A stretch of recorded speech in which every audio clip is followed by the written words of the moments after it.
Good day, students. Welcome to class time. I am Ricardo Price, your CSEC chemistry teacher for this session. Today, we are going to look at the atomic structure. Let's get into it. Now, before we get into today's lesson, we'll take a look at the CSEC syllabus and some of the objectives from the syllabus. So, from the CSEC syllabus, we will be required to know the atom, right? We'll need to know the subatomic particles that make up the atom, so we'll have to know their charges, their masses, and some other characteristics of these particles. We'll also need to take a look at the periodic table of elements, and we will have to know the protons that make up these elements, the neutrons, the electrons, and their relative masses. We'll also take a look at isotopes and radioisotopes, what causes isotopes to exist. We won't go too in-depth with radioisotopes, but I'll mention the concepts of radioisotopes. We'll then look at a few questions, and then we'll end with an overview of what we've learned. Now,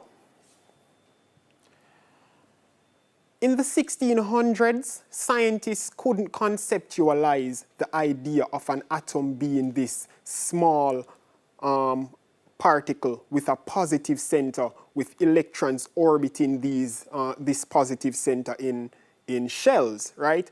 But what they thought was, if they saw a block of cheese, they would say, okay, the block of cheese is made up of cheese particles. If they should see a block of wood, they'd say the wood is made up of wood particles. If they saw a plastic bottle, they would say, okay, the plastic bottle is made up of plastic particles, which makes sense. Now, thanks to scientists such as John Dalton and Ernest Rutherford, we've gleaned more information on what atoms look like. We've learned that atoms have a nucleus and electrons orbit these nucleus. We've also known that atoms are the smallest particles that make up matter. So solid, liquid, and gases, they're all made up of atoms. Now, let's take a look at the structure of atoms.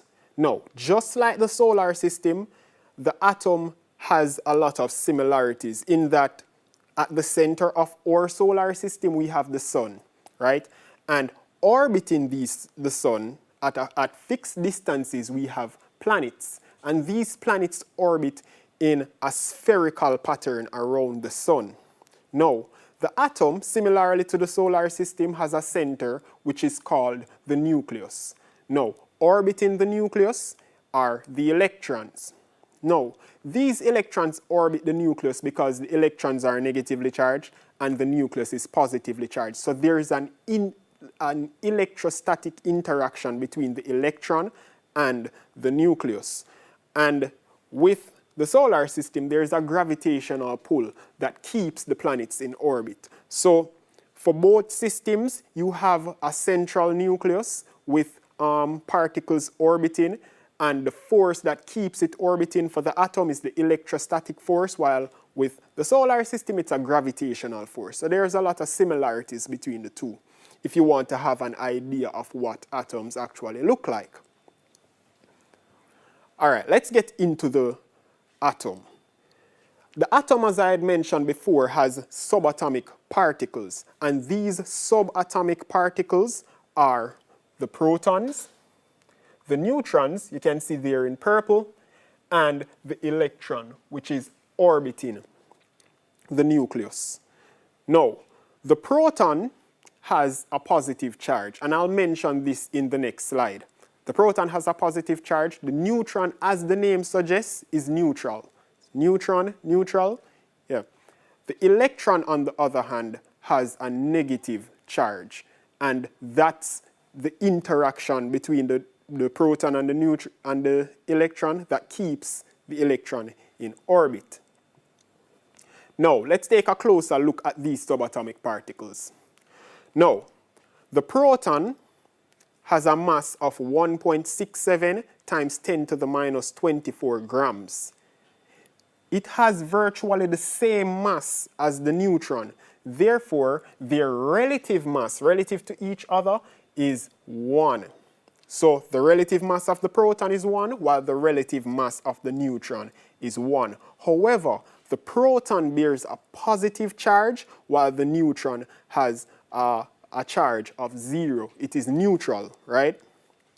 Now, the electron has a much smaller mass. The electron has a mass of 9.11 times 10 to the minus 28 grams. Now, we say that the relative mass of the electron is 0 because although the electron has a mass, the mass that it contributes to the overall mass of the atom is negligible. Therefore, we say that the relative mass of the electron is 0. So essentially, the mass of an atom is due to the mass of the proton plus the mass of the neutron. Now, as we've already come across, the charge on the electron is -1. Now, let's get into the elements. Now, each element has electrons orbiting the nucleus, right? The first shell can hold a maximum of 2 electrons. The second shell can hold a maximum of 8 electrons. The third can hold a maximum of 18, and the fourth can hold a maximum of 32.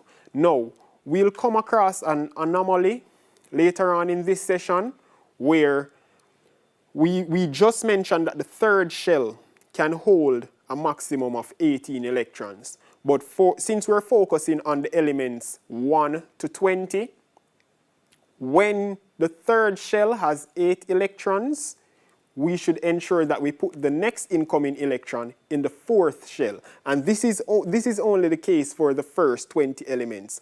After the first 20, things start to change a bit. But I'll expound on that a bit later. All right, let's look at the periodic table. All right, so what we're going to do now, we're going to draw the atomic diagrams for some of these elements. We'll start with some smaller atoms like the hydrogen, helium, and lithium, and then we'll move on to argon, potassium, and calcium, bigger atoms, right? So we definitely need to get our practice with drawing these atomic diagrams because you'll be doing it a lot. So let's move over to the board.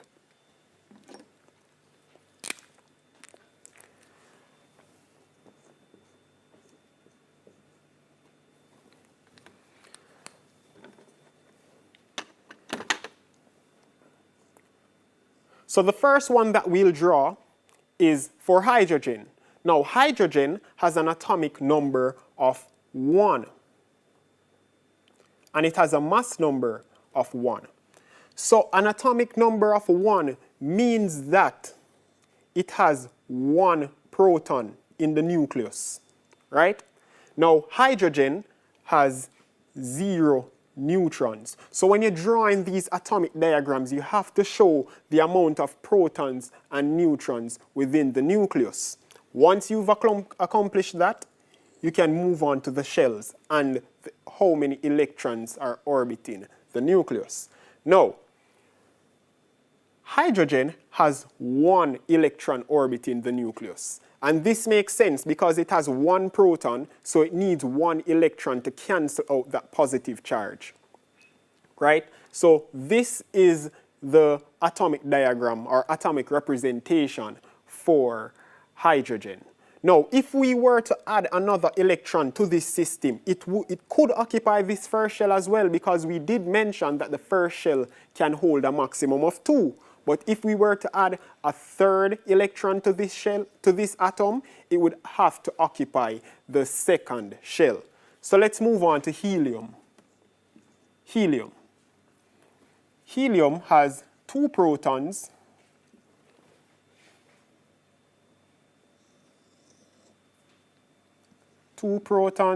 and 2 neutrons.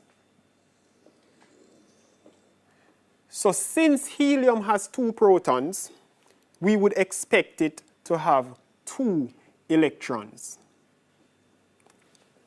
right? Like this. And we'll get into calculating the mass we'll get into calculating the mass. All right, so now we see that the first shell is completely full. If we were to add another electron to this system, in the case of lithium,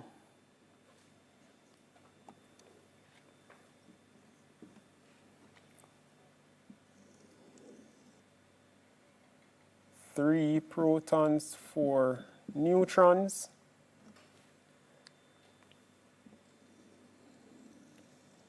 We would see that the first shell has 2 electrons, but the third electron has to go into the second shell. And you can put it anywhere here by itself.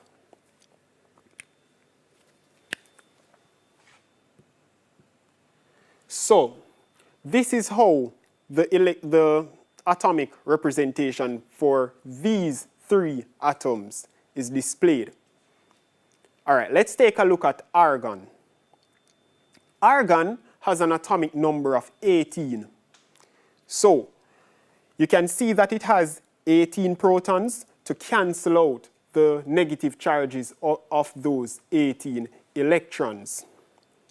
It also has 22 neutrons in the nucleus, and you can see that the first shell here has 2 electrons. It's completely full. Now we have to move on to the other shell, the second shell, and that second shell has 8 electrons in it. Now, I want to make note of something. Notice that the electrons are paired. That's how you should draw these electrons in the shell. You should pair them up, right? Now, once the second shell is completely full, you have to move on to the third shell and add the next 8 electrons until you have a system where you have 18 electrons in total. Now, we mentioned that the third shell can hold a maximum of 18 electrons, right? Therefore, the thinking would be if we should add another electron to this system, it would go into the third energy, the third shell, right? But as I had mentioned, there is an anomaly here when dealing with the first 20 elements. When you add when you have 8 electrons in the third shell and you are to add another electron, that electron would go into the fourth shell, just for the first 20 elements, right? So, if we were to add another electron to argon to generate something like potassium, you can see that that one electron went into the fourth shell. So the electronic configuration of something like potassium, let's move to the board. So the electronic configuration, EC, of potassium would be 2, 8, 8, 1. So this one electron would not be added to the third shell. It would go on to the fourth shell. And if we were to add another electron to this system, it would also go into the fourth shell. So this is an anomaly that we will cover at a more advanced stage in chemistry. All right, so let's take a look at atomic symbols. Now, the atomic number is the number of protons the atom has in its nucleus. So the atomic number is essentially synonymous with the proton number. Now, the mass number is the sum of the number of protons and the number of neutrons in an atom. So an example would be with sodium. Sodium has 11 protons and 12 neutrons. It also has 11 electrons. So what is the mass number of sodium? Now, when calculating the mass number, as I had mentioned before, the number of electrons in the system is negligible because the mass of the electron is very small. Therefore, the only things contributing to the total mass of the atom are the protons and the neutrons. So therefore, since sodium has 11 protons and 12 neutrons, we sum them together and we get 23 as the mass of the atom. Now, when writing these atomic symbols, we have to put the mass number at the top left-hand corner of the symbol. At the bottom left-hand corner is where we put the atomic number. At the top right-hand corner over here, we put the charge of the atom, and at the bottom right-hand corner, we put the number of atoms. So if there were two atoms, we'd have a 2 right here. And I'll show you an example in the next slide. Right? So this X represents the symbol. The X here represents the symbol. So since we're working with sodium, it's Na. If we're working with calcium, it would be capital C, common A. If it were potassium, it would be a K. So the X just represents the symbol, and these are where you should put the respective numbers. Now, let's look at some examples. So, we mentioned that in the top right-hand corner is where we should put the charge, right? Now, here are some charged species. We have the hydrogen ion, the lithium ion, the sodium ion. But one might wonder what would make sodium bear a positive charge. Now, let's move over to the board.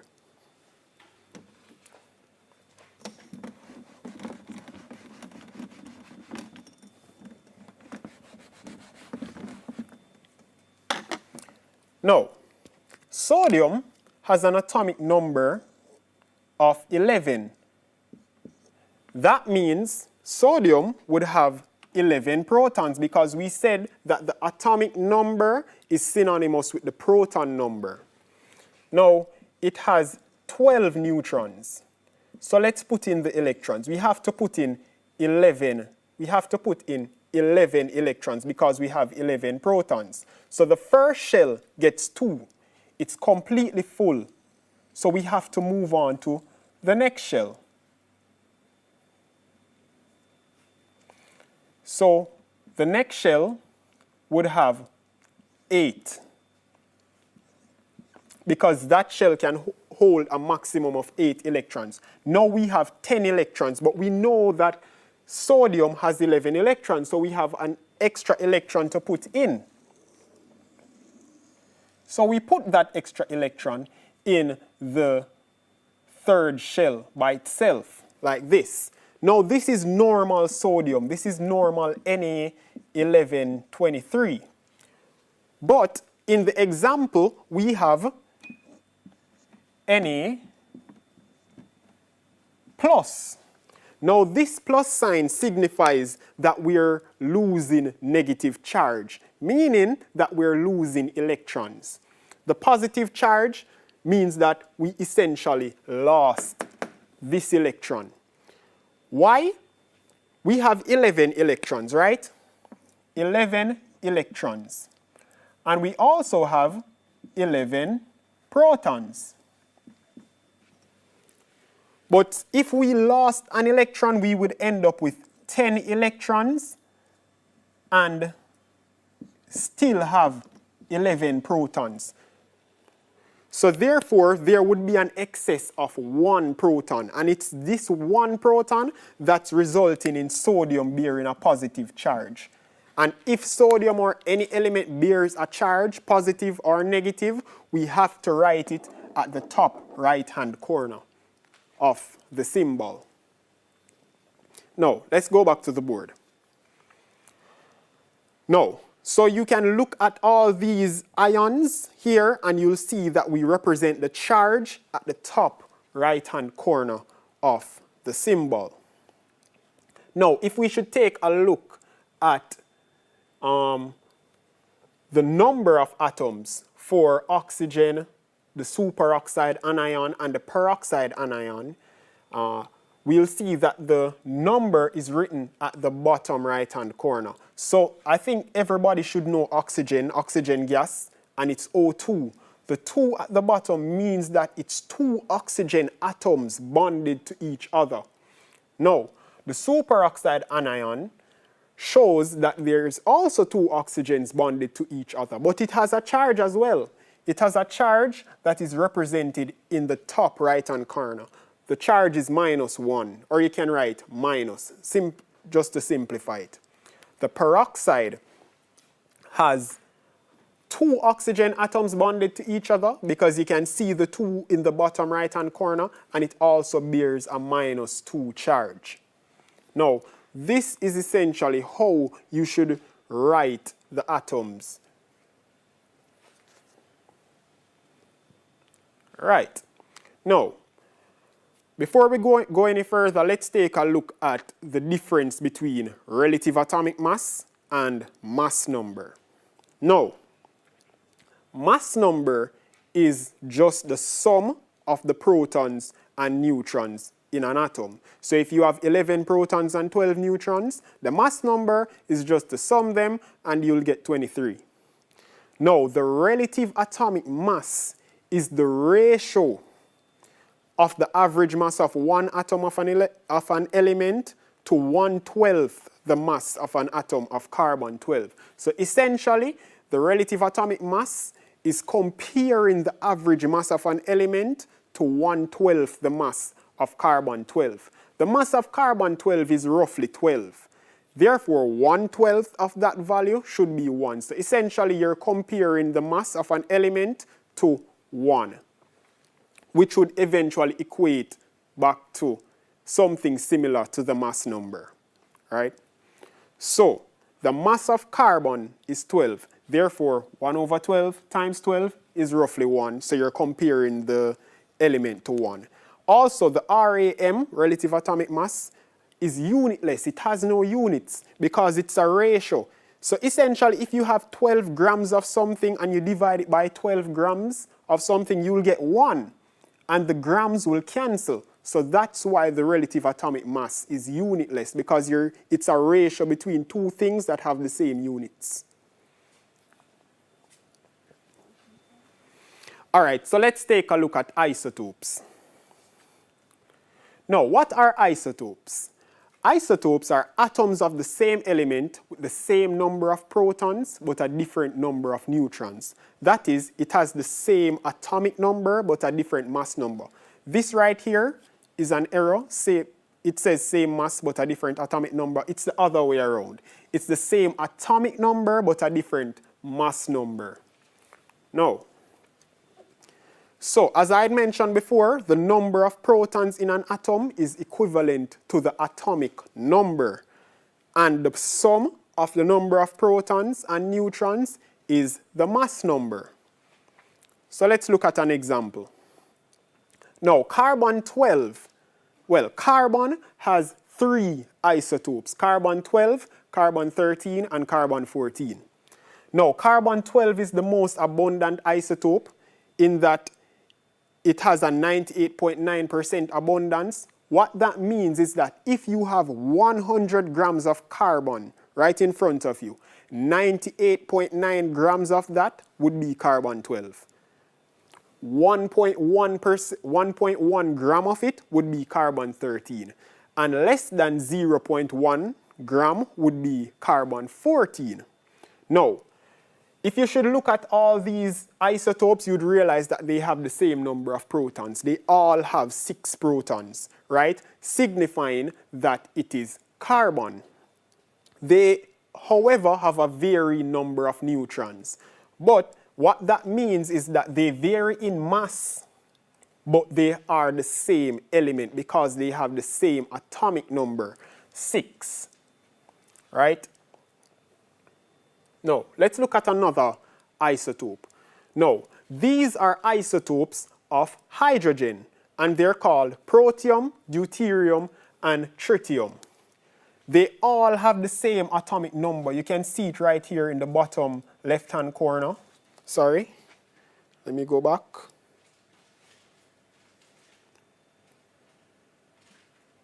Okay. You can see it here in the bottom left-hand corner, but they vary in mass. Why do they vary in mass? Because if you should look at protium, you'd realize that it only has one proton. Deuterium has one proton and one neutron. Tritium has one proton and two neutrons. So you can see that the masses are varying, but it has the same atomic number. So it is hydrogen, but it's just deuterium and tritium. They're just heavier versions of hydrogen. Now, with these isotopes, as they vary in mass, how do they vary in mass? They vary in mass because you're adding neutrons to the system, because isotopes are atoms of the same element with the same number of protons but a different number of neutrons.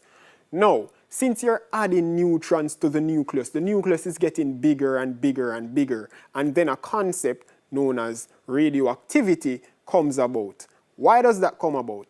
Because the atom is getting heavier, right? It creates a high energy system because you have all these particles packed in the same space. So what the atom does to relieve some of the tension is to just give off some of that energy in the form of radiation.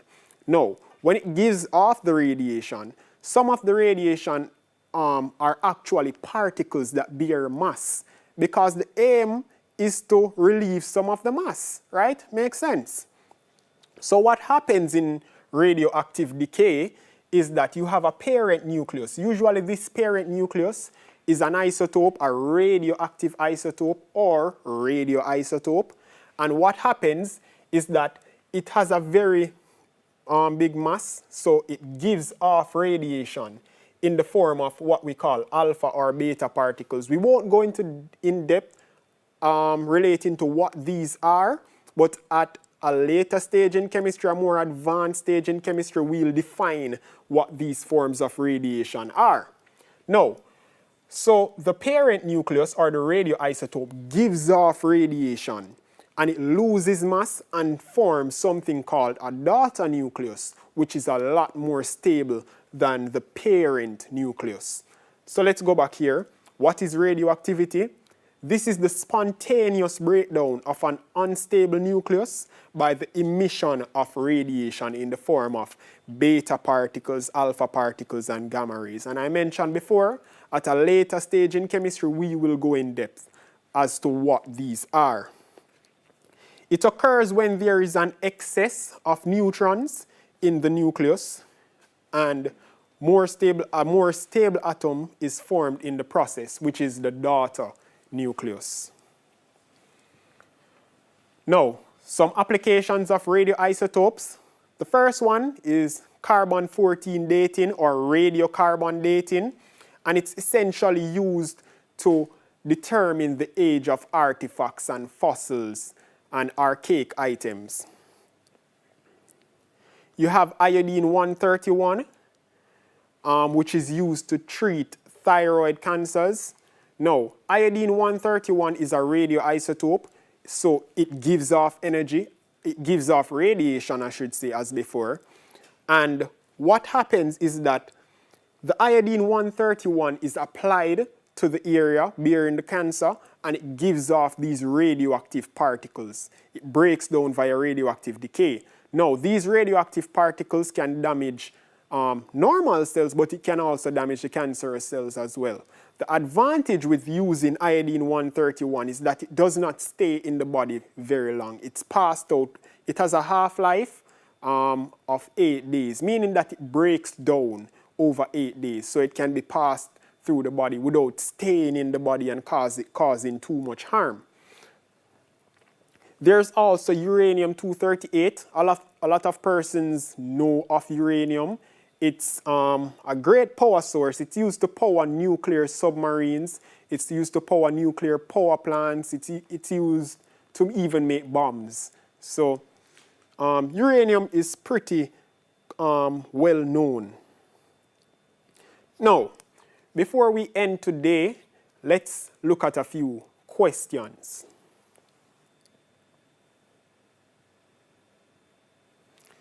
Now, the first question says, analyze the table below and fill in the blank spaces.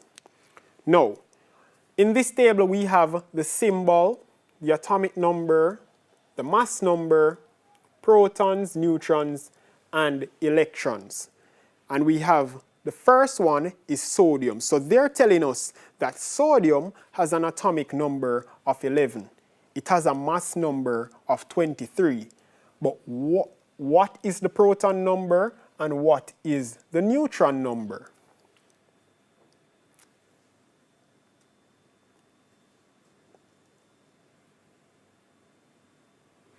Now, in order to determine the proton and neutron number, we have to look at the atomic and the mass number. We had mentioned before that the atomic number is synonymous to the proton number. Therefore, if the atomic number is 11, we must have 11. Pardon my penmanship, by the way. We must have 11. All right, let that see. This is 11. So we must have 11 protons. Now, the mass number is a sum of the neutrons, the number of neutrons and the number of protons, right? So, since we have 11 protons, 11 plus the number of neutrons should equate to the mass number. Now, let's calculate that on the board.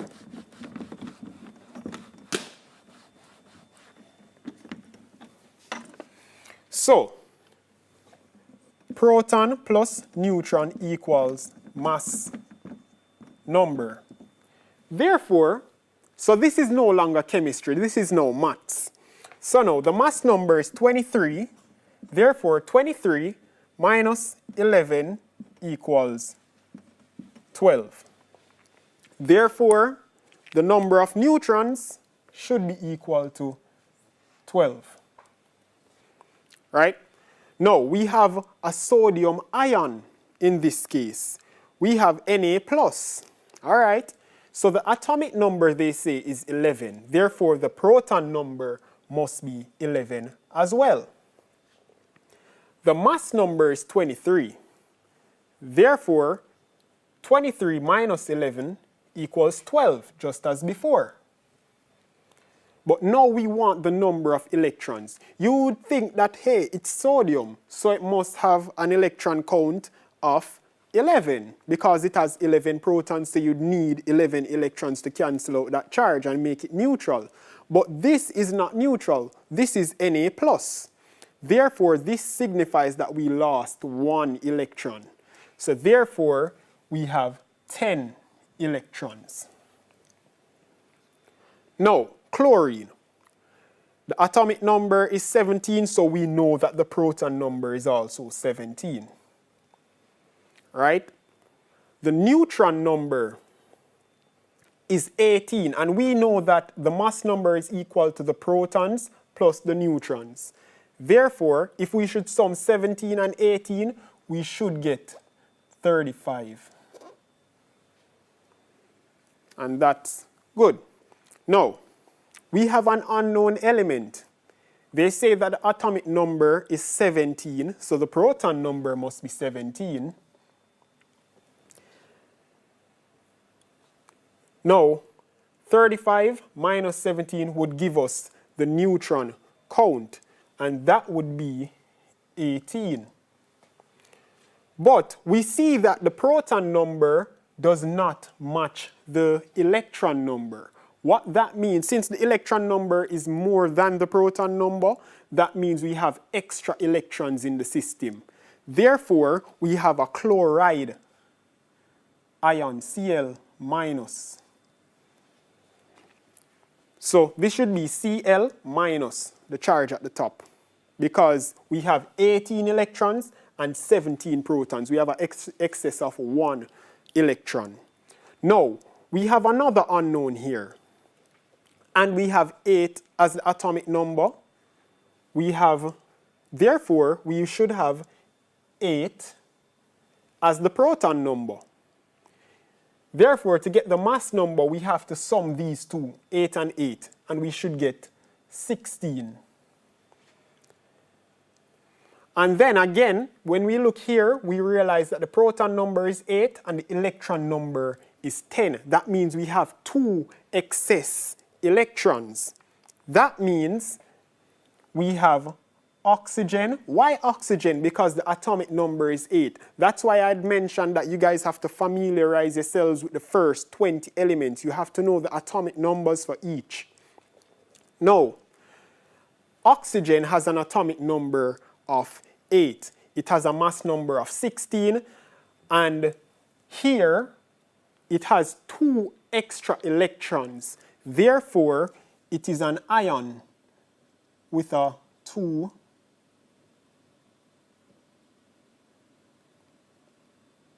All right, I'm trying to draw a 2 here. So this is a, okay, I'm just going to write it on the board. So this is it right here. So it's O2 minus.